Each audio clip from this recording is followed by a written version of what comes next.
मूकां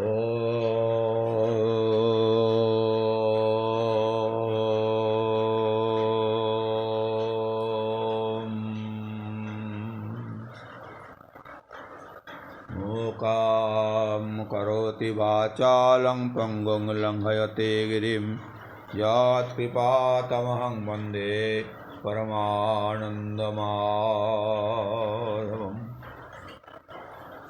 भद्रां कर्णेभिः शृण्वाम देवः भद्रं पश्येम पक्षिभिर्यजत्रः स्थिरैरङ्गैस्तुष्टुवागुंसस्तनूभिः वसेम देवहितं जदायुः।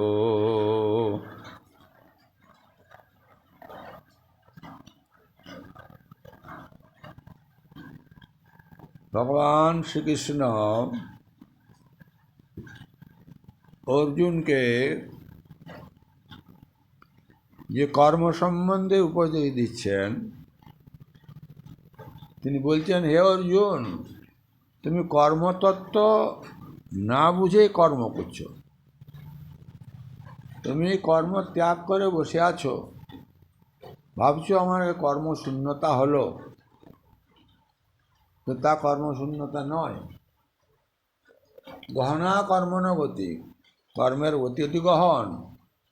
পণ্ডিত লোকেরাও এতে বিভ্রান্ত হয়ে যান। সুতরাং তুমি কিভাবে কর্ম করবে? স্বাভাবিক, আমাদেরও চিন্তা হলো। এই জন্য ভগবান বলছেন, যস্য সর্বে সমারম্ভা কাম সংকল্পবর্জিতা জ্ঞানাগ্নি দগ্ধ কর্মাণং তমাহু পণ্ডিতং বুধা।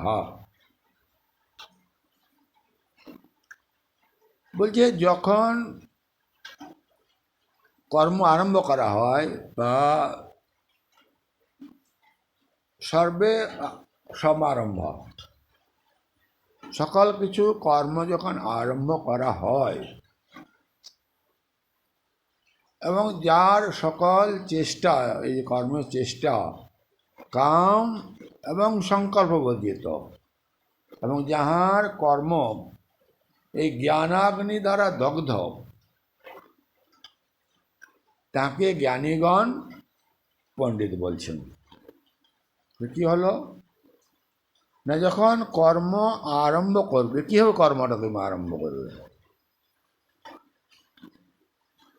এই কর্মটি আরম্ভ করার যে বিধি, যে নিয়ম শাস্ত্রে আছে, সেটা তুমি আগে জানো। কাম সংকল্প বর্জিতা। কাম মানে কামনা। কাম মানে এখানে যে নিম্ন ভাবের কথা বা স্ত্রী পুরুষের ব্যবহারের কথা বলা তা নয়। কাম মানে কামনা। যত রকম কামনা আছে, বাসনা আছে, সেই সব কাম বা কামনা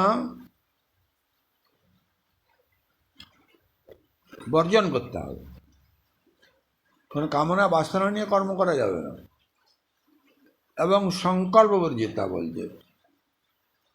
সংকল্প মানে শুধু কাম বর্জন করলে হবে না, কামের যে জন্মদাতা সংকল্প যদি ভিতরে থেকে যায়, তাহলে আবার কামনা বাসনার গাছ অঙ্কুরিত হতেই থাকবে। তাই সংকল্প হচ্ছে শোভনোদ্যাস। ঈশ্বরের রমণীয় রূপকে না ভেবে রমণীয় রূপকে নিয়ে চিন্তা করে, তাকে শোভনোদ্যাস বলছে। এই সংকল্প হচ্ছে কামনার জন্মদাতা। তাই বলছে, হে কাম শুধু তোমাকে নয়, তোমার জন্মদাতা সংকল্পকেও বর্জন করতে হবে। তাহলে কি হবে না, জ্ঞানাগ্নি দগ্ধ কর্মাণম। জ্ঞান দ্বারা যার কর্ম সকল দগ্ধ হয়ে গেছে, অর্থাৎ বীজ যখন সিদ্ধ করে দেওয়া যায়, সেখান থেকে আর অঙ্কুর উদ্গমন হয় না। কিন্তু যতক্ষণ সেটি সিদ্ধ না হয়েছে, দগ্ধ না হয়েছে, ততক্ষণ সেটি জল মাটি পেলেই, উপযুক্ত আশ্রয় পেলেই সেটি অঙ্কুরিত হয়ে বৃক্ষ হয়ে যাবে।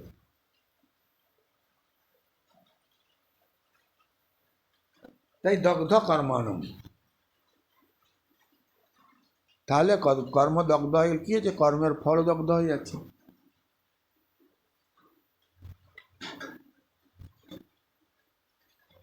যিনি এইভাবে কর্ম করেন,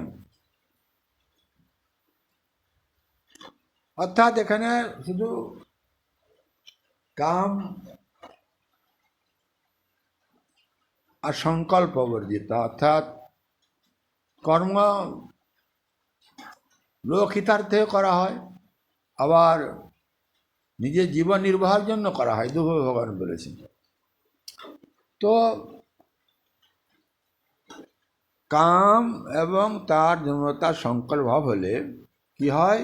কর্মেরও অভাব হয়, তখন কর্মশূন্যতা আসে। তো শুধু কাম তো হবে না, ফলতৃষ্ণা।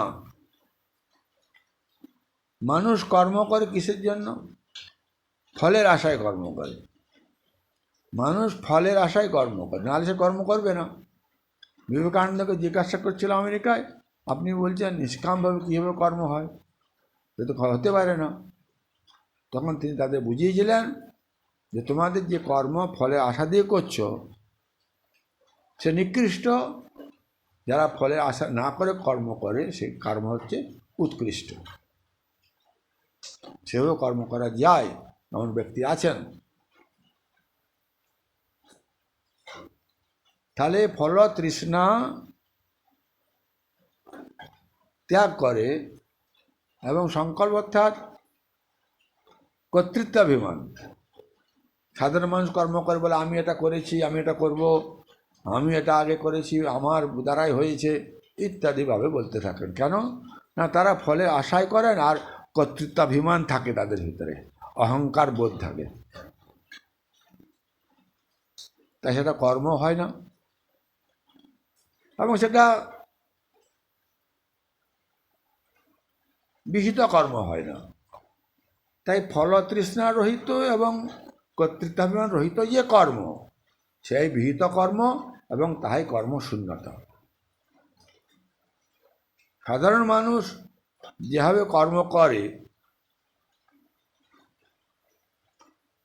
তারা যেভাবে কর্মে প্রবৃত্ত হয়, তারা কিন্তু ফলের তৃষ্ণার জন্য প্রবৃত্ত হয়। তাই ভগবত অভিপ্রায় হচ্ছে এইটাই যে কর্মের অভাবই কর্মের লক্ষণ, এবং এই কর্মে এই দুই অভাবের নাম হচ্ছে কর্মশূন্যতা।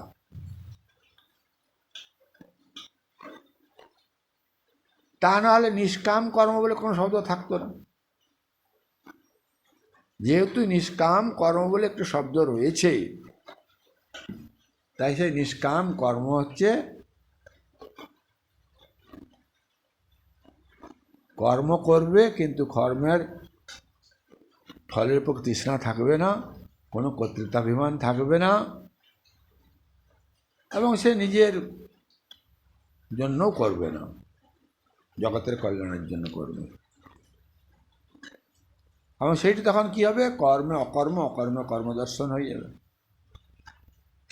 তখন হবে প্রকৃত কর্মশূন্যতা।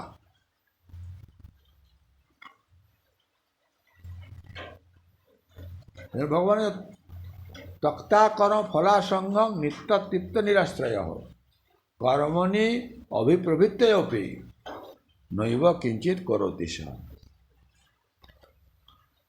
যখন সম্যক আত্মদর্শন হয়, তার দ্বারা যদিও সাধনার সহিত কর্ম পরিত্যাগ হয়ে থাকে, তবু লোক সংগ্রাদের জন্য কর্ম করলে নিমিত্তবশত কর্মত্যাগ অসম্ভব হলে তুমি কীভাবে করবে?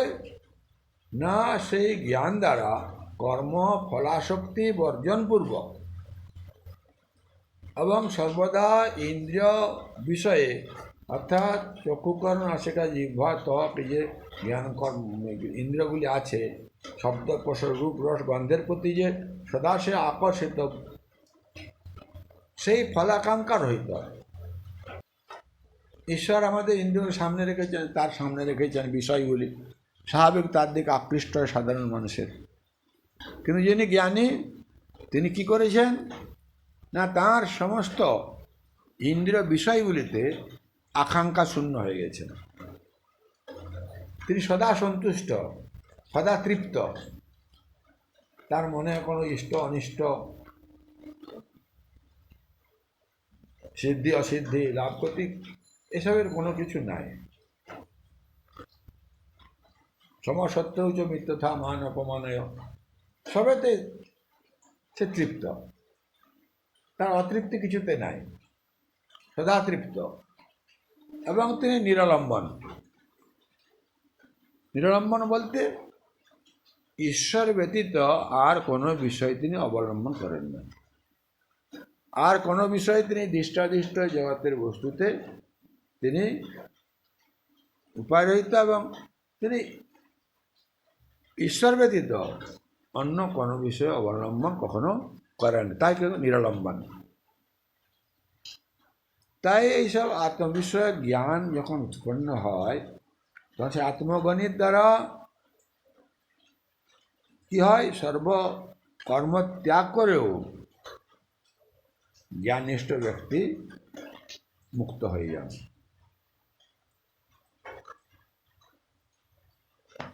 সেই জন্য ভগবান বলছেন যে নিরাশী যতচিত্তাত্মা তক্তাস্বর পরিগ্রহ শারীরং কেবলং কর্ম পূর্বনাতে কিলবিষম।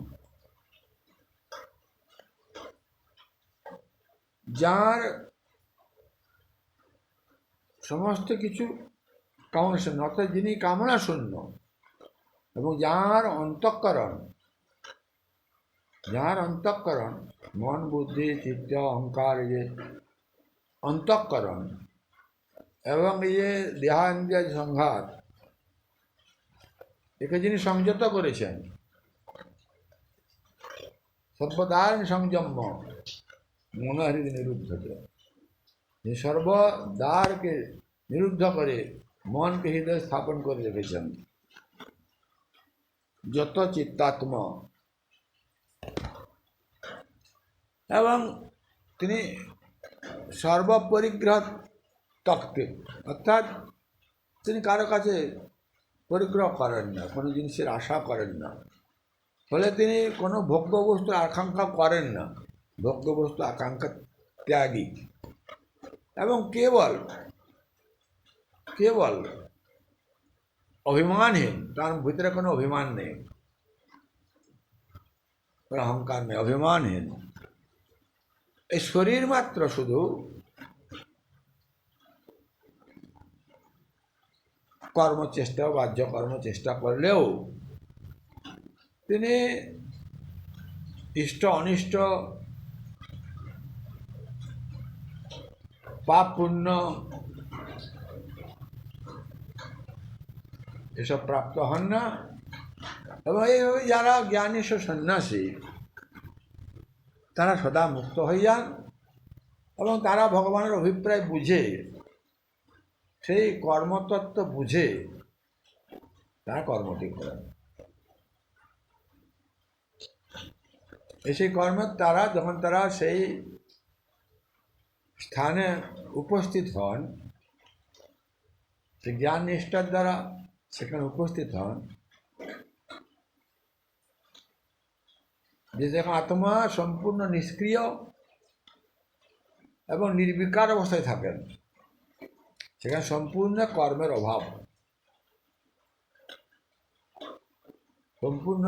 অভাব, সেটাকে আসল বলে কর্মশূন্যতা। তখন কর্ম এবং কর্ম দর্শন করে যোগী মহাতৃপ্ত হয়ে থাকেন,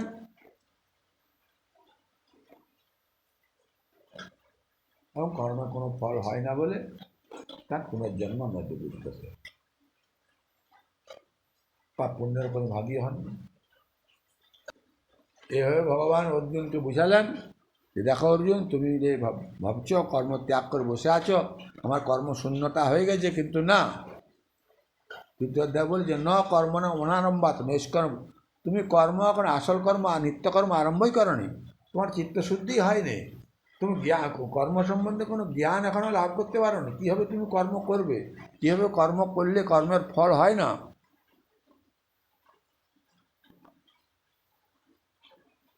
তোমার ভিতরে এখনো তৃষ্ণার অভাব হয়নি,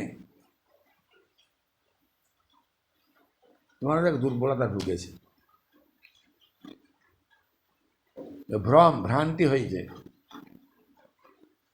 তাই তুমি নিজেকে ভাবছো যে আমি বিরাট জ্ঞানী হয়ে গেছি এবং কর্ম শূন্যতা লাভ করছি। তা নয়, যেখানে এই জিনিসটি থাকবে, কাম, সংকল্প, ফলতৃষ্ণা, কর্তৃত্বাভিমান, এগুলো সমস্ত বর্জন করে যখন কর্ম করা হবে, তখন সেখানে কর্মের অভাব হবে এবং সেইটি আসল কর্মশূন্যতা হবে। ওম শান্তি।